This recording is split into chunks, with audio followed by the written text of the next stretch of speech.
Hey, good morning, everybody, and welcome to Chassidus in the morning. 15 minutes, hopefully change your life. This shir is sponsored by Chani for a fush lema for Elka Rachel Basaliza. She's having should have a successful surgery and a speedy recovery. And by Yehudis Hecht for a fush lema for Simcha Bracha Chana Etel Bas Neshama Rus Yentel, and for her sister's birthday, it's the very Bas Matel. Have an amazing birthday, and everyone should have a good refresh lema, and it should be only good things.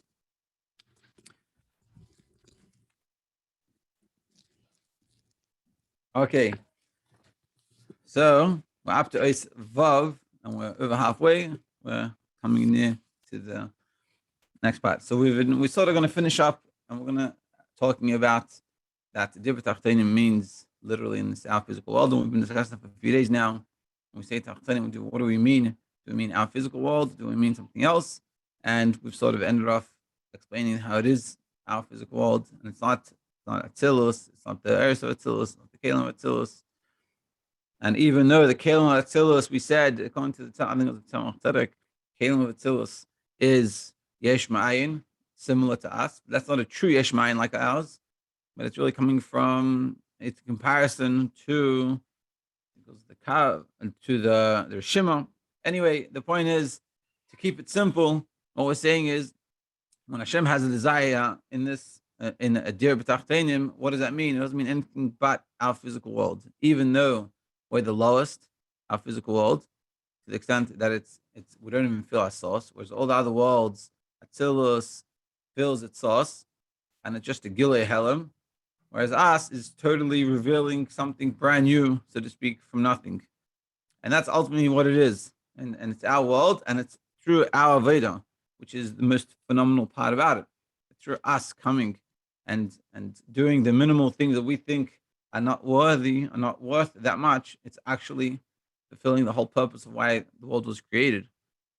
And if we meditate on that, I think life would be good. Now, we're going to start talking about continuing on the Maimer, and we're going to get into a few ideas. One of the ideas we're going to talk about is how the Rebbeim that are pushing us to do these things, that taught us to live this way, they did it themselves, and there's going to give an example in regards to Av Yisrael. It's very famous stories of Av Yisrael, and that's what it comes in. It's about the different Av Yisraels that the Rebbeim had. Let's see. Ois Vav. V'hinei, behold, b'siv ha'maimer, in the end of the first Maimer Basilagani, the Fidik explains this that we say is which we've explained until now in our Maimer. When we say Ikashchina, we're talking about the level before the Tzimtzum, godliness himself, Tachtenim, in our physical world. The main revelation of this idea was in the Beis Hamikdash. The Hine Zehu Hatam. And this is also the reason why the wood of the Mishkan was made by Atzei Shittim, by the acacia wood. And like we're going to discuss, the Shittim Shtus, is the reason why it was made by the Shittim is on a deeper level, is because it's showing us on the idea that the purpose of the Mishkan was to transform the Shtus, the Shittim, same word as Shtus, the foolishness, the folly of unholiness, the lumatzeh, the kach for the nefesh Bahamis, and the kach, the Rebbe says, and the fire, translate the kach, the fire of the nefesh Bahamis, transform it, the shtus to kedusha, to a folly of holiness. So you think about it in that term. The animal soul, we have desires for things, and it doesn't make any sense necessarily, but we desire it.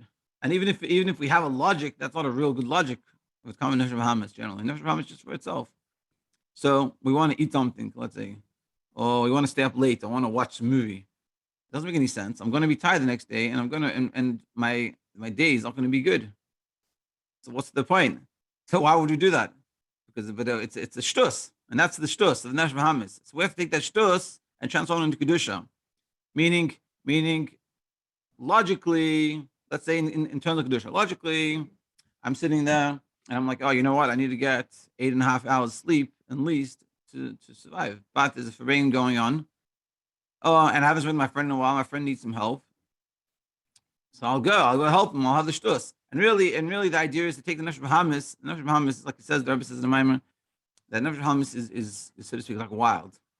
So if you can get the wildness of nefesh b'hamis in the positive, so then it like jumps in a totally good direction. Meaning it's wildness. Let's say someone has a wild they're like energetics. They can use that energy to do the wrong thing, and you do good things. They can use it to go and daven, or they can use it to go do miftaim, or they can use it to go run around the streets doing nothing. And that's what we're saying. We're trying to take that nefesh b'hamis, that kach, and really, it's like taking the talents that we have and using that in a holy way. It's just the kedusha, yeah. And like the examples that are given, that's brought down from the Gemara in the Maimer, is it was Rav Shmuel Rav Yitzchak. He would dance at a wedding. He's a big time of dance at a wedding and juggling, and it was like, and so Reb Zer complained to him. And he says, "You're mezalzelas. You're profaning. You're embarrassing us. It's like you're not behaving menschlich." But in the end, when he passed away, Rav Shmuel Rav Yitzchak, there was a pillar separating him, like a pillar of fire separating him and the people around him, like. And they realized that he was a very holy person, and he realized it was because of that shtus that he did, that they thought was not good, was actually very good, and was bringing up a very deep level. Yeah, okay, my Maram Zal, and like it said, that it was been well served, the foolishness, the shtus of the sage, meaning that I was saying in the end, they realized what he did was actually very good. Avodah bitul shalmayim tamdas, which was what he was doing was an avodah, was a divine service, and a bitul, and a humility and a humbleness that was l'mayim tamdas. Meaning he wasn't doing it because this is how he has fun. He was doing it because he cared about the chas and the kala, and even though it would maybe not make him look good, but he didn't care himself. It wasn't about him. It was about them, and it was bitul, and it was l'mayim tamdas. It was totally not thinking about himself. And it's a simple way of understanding this is like this. When a lot of times we get caught up in ourselves, we think about ourselves. You go to a wedding and you're like, or you go to somewhere, you go to farbrengen, and you think to yourself, how much am I going to benefit from it? What am I gaining? Or whatever you do, you go out somewhere, friends want to come, friend goes, oh, you want to come for coffee? And you say to yourself, do I want to go out for coffee? I don't really want to. I'm not in the mood. I don't know. And it's all calculated amongst like within yourself. How about you? But the bittul and the shtus kedusha, you come and you don't think about yourself. It's about the other person. And you totally focus about someone else. And when you do it that way, and this is just one example, when you do it that way, you look at yourself and say, how can I make this person happy? And when it goes to a wedding, you go to a wedding of your friend, could be on in the mood, it could be whatever. But if you're going for your friend, which is what you're meant to, in the midst of masmeach chas and kala, you say to yourself, how can I misameach the chas and kala? What can I do to make them happy? What can I make the chas and kala feel like, this was the best experience, and that's my job. And it comes with every interaction we have. When you see a person on the street, it's like my wife does this a lot, especially she used to do it like when we go on the subway. See someone, and she'd always try to find a compliment to someone.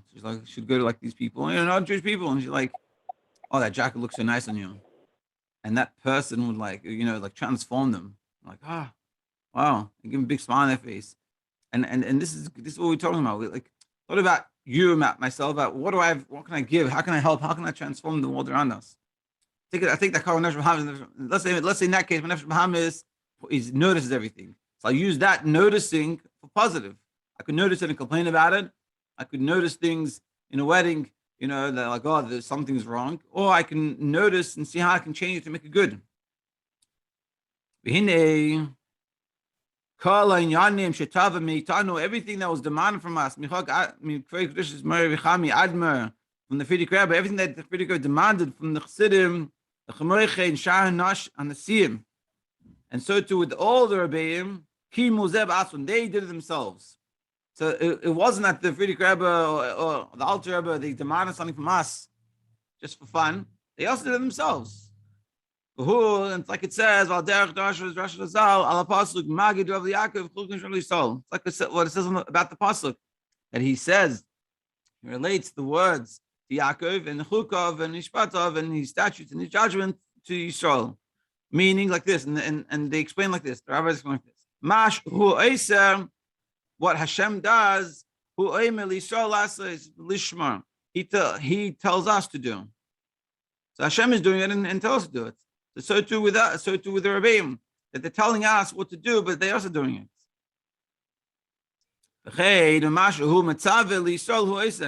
So to what he commands the Jewish people, he does as well. So too with the Rebbeim, what they directives they gave to us. They told us to do Miftzayim, they also did Miftzayim. They told us to do, learn Chitas, let's learn Chitas. They told us to do Rambam, let's do Rambam. They told us, to learn Mochsidus, let's learn Mochsidus.